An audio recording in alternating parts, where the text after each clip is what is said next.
Hey guys, what's up? It's me, Jules here for WhatCulture.com, joined by fellow egg Andy Murray. How are you today? I'm very well, sir. How are you? I am feeling like death. I feel like I feel like the Black Death reheated. I'm glad to be sitting right next to you then. Yeah, I know. Glad that you touched that camera card as well. Can't wait. Infected, right? Yeah, I'm not feeling very well, so apologies if I looked a bit glazed, more so than usual, more than my bloody shiny head is anyway. But what are we, Jules? We are. Hit that intro. We can't say that.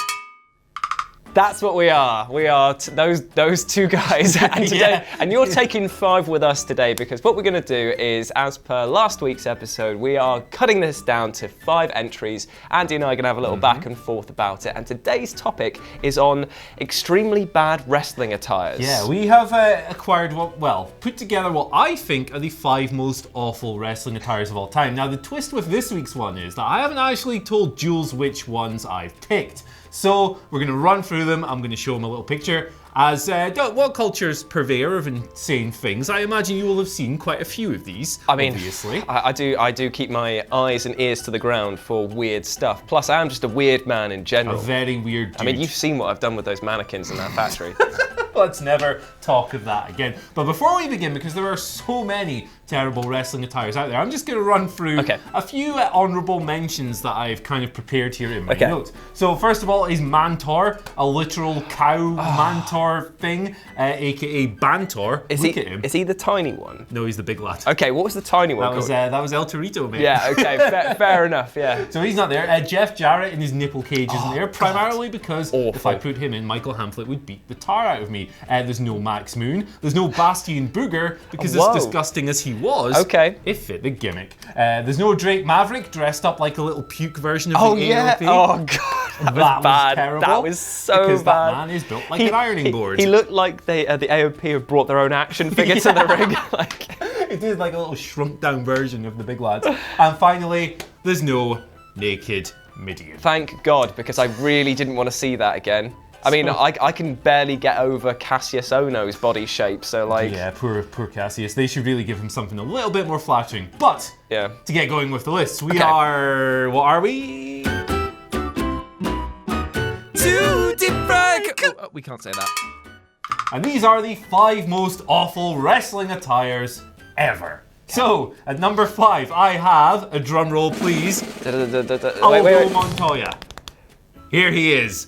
Just incredible. Wait, that's just incredible. Believe it or not, this is just incredible with a jog strap on his head. Now, there's no way he couldn't have been on this list. This was around about 1994 it kicked in. He was running a Portuguese man-o'-war gimmick. He actually had the Portuguese flag all up and down his tights. But the key part of this gimmick is the jog strap on his head. That's awful. Yes. That looks like something that you'd make out of a creator wrestler on the wrestling games. If you had nothing else to spend money on, it'd just be like, I'll just put something on his face. What's the first thing that I can find lying around? It looks like he's wearing those, you know, those exercise socks from the 80s. He's wearing them on his hands, and he's upside down, man. That's what he is. He's got his legs for his hands and his head for his crotch. Yeah, Jesus. This, I mean, it would have taken something pretty special to be Just Incredible's look in ECW when he had the jorts and the big slap head just like us. But this is really special. I mean, it's a legendarily bad piece of attire that really buried the whole gimmick. This guy was supposed to be a babyface, and he just looked like a big nerd. I tell you what, though, because he went on, he made the most out of calling him a man who's called himself Just Incredible. That's just whoa! Spicy language. Anyway, you know a guy who was not S-H-I-T. Who? Kevin Nash. Very smooth segue here. So, when you think of Kevin Nash, what do you think? Big strapping dude. Very tall. Loves to blow his quads. Also, quite a dangerous finisher. The jackknife powerbomb is. Look, I would hate to take that. I feel like he just gets up there and he just gives up halfway through. He's like, nah, get off, Mal. Get off. At the same time, big, strapping dude, kind of ripped for a guy of his height. Cool glove when he did the Diesel thing as well. Sexy, nice, good-looking guy. You don't think of the Wizard of Oz, do you?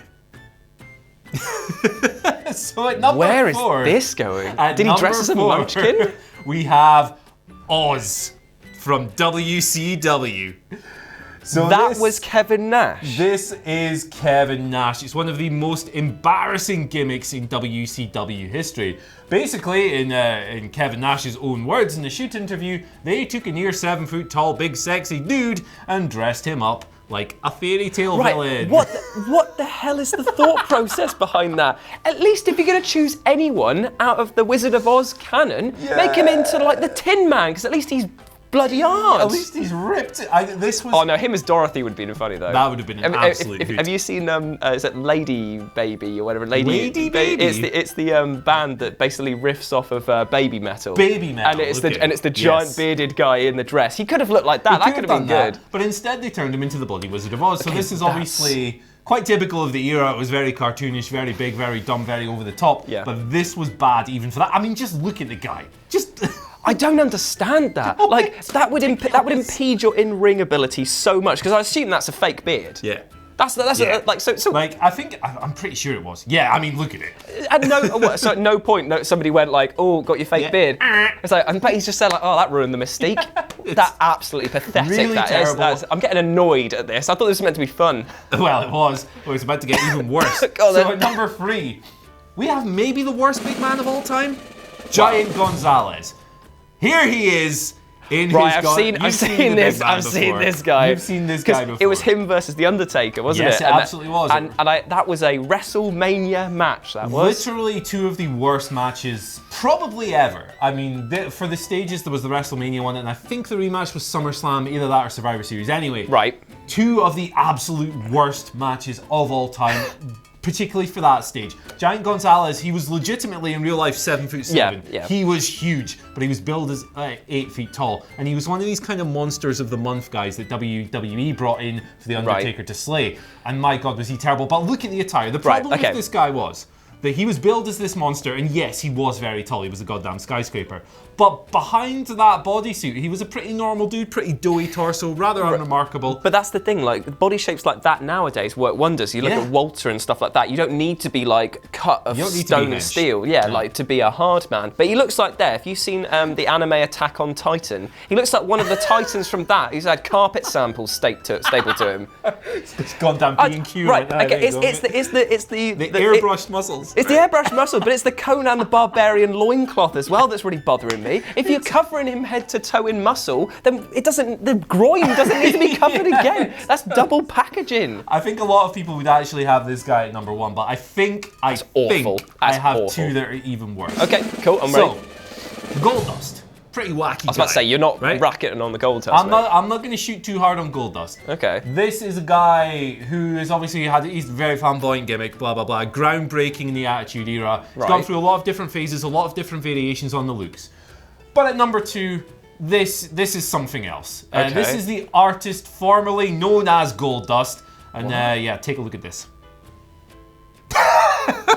Yes. Wow. He looks like a big green bondage booger. Right, because this is the thing. When I think of Goldust, I immediately think of the black and gold onesie, and it looks great. And I think that's his a definite style. It's a classic look. Yeah, it is. And it makes him stand out. And I think it's really cool. I hated it when they paired it with Stardust, and that was a bit weird. But corny. That is not what I think of when I think of Goldust. He looks like a bumblebee has gone into like H&M backwards and gone out through the sex shop. I don't understand this. I'm really trying to dissect it. It's the pink hair, the black... The ball gag. The ball gag? That just escaped my notice until then, because I'm so busy looking at his goddamn nipple armour. Like, right, this is the thing. I play a lot of video games, right? And one of the things that you'll notice when you play it as a male character versus a female character is the men's characters, they get full-on armour, and the female characters get very skimpy things to just cover their breasts, basically. He's just taken, like, a level 99 one of that. It's something else. He was, this surfaced in December 1997. He was married by Luna Vachon at the time, and yeah, I mean... Awful, that. It looks like he's gone off in a fridge. It really does. I mean, Dustin Rhodes will be Dustin Runnels will be remembered for a lot of things. Hopefully, this isn't one of them. It's just that I've just noticed the shoulder spikes as well. Yeah. So there's layers to this, man. The mixture of styles, and he's got like a weird cod piece on as well, and a pink armband. And you can see his tattoos as well. I'm just like, this is a disaster piece of like... It's horrendous, man. And to be fair to Dustin, we could have easily included his time in TNA as Black Rain, in which he pretty much just wore a bin bag and acted like a goth. Did he actually? He did, but we can't talk about that because he hates it and he will block us. Oh, fair enough. I don't want to be... So with that out of the way... Okay, Goldie, we love you, man. Well, I love him. I think he's one of the most underrated wrestlers of all time. But number one. Okay. This is, well, it's special. How could it be worse than the thing you've just shown me? How could it be worse than that? Well, what? Because... If this is a setup to me, you've just taken a Facebook photo of me from like 5 years ago, I'll be really pissed off with this entire episode. It's like we did in the Slack thread yesterday. Mate. At number one, I have two literal penises. The Johnstons from TNA. Here they are.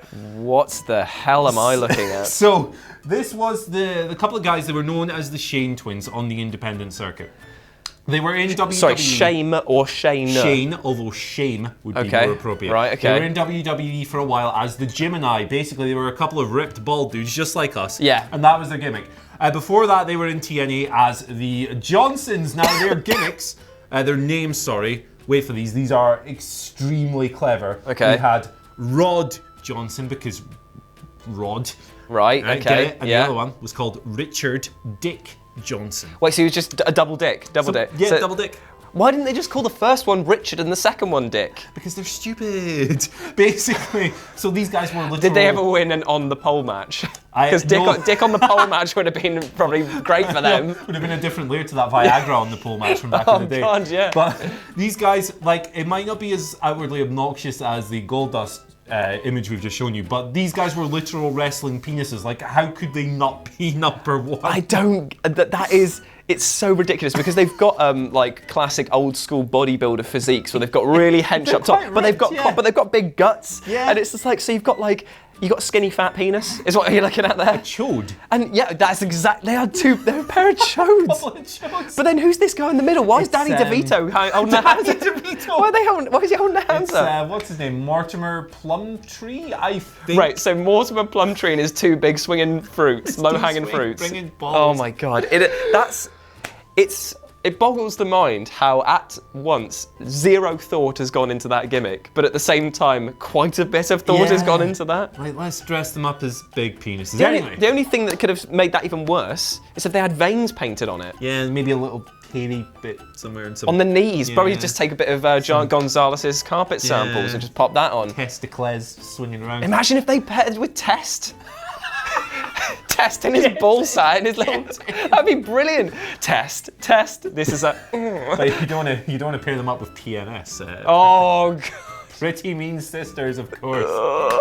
We could do this all day. We're going to go through Worst Stables as our next video, for sure. Worst Stables coming soon. Yeah. But for now, that was the 5 most awful wrestling attires of all time. And of course, there are many, many honourable mentions. So if you've got some of those, if you want to argue about Mantor and Jeff Jarrett's weird nipple thing, particularly in the Royal Rumble, go ahead and do so down in the comment section. You can also call us bald cucks or whatever the heck you want. Yeah, because we are very left-leaning, liberal agenda. SJW, Soy boys.